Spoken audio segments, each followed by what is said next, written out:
kakalkalin ngayon ang kanyang mga kaso. Nakakalungkot po dahil kaibigan naman po natin siya. Pero dahil po pumasok siya sa away na hindi niya away, kailangan niyang magbabanggit ng mga personal attacks, kakalkalin po itong mga atraso niya sa bayan. Ito pong kumpanya niyang SunWest Corporation. True or false? Ito po ba ang isa sa pinakamalaking government contractor sa bansa? Sagot, true. True or false?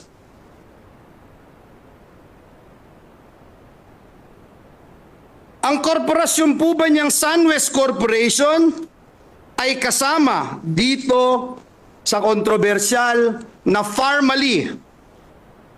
Parmalee case dito na inimbestigahan sa Senado na kasuhan ng Senado? The answer is true.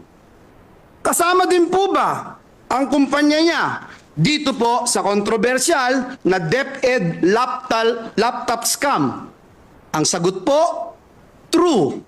Pinakakasuhan din po ng Senado ang kumpanyang ito. Napakadami pong BIR cases. Madali po maghanap, Mr. President. Madali po kuhanin ang panig ng mga taga-BIR.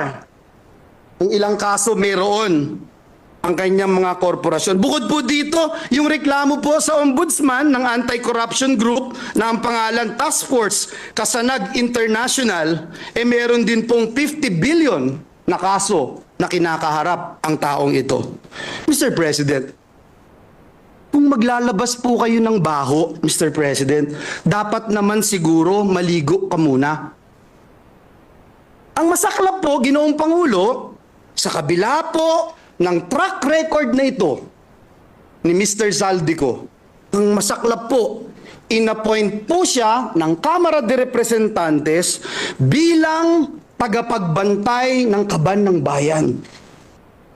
Si Dracula, inappoint mo bilang tagapagbantay ng blood bank ng bayan. Wow, Mr. President.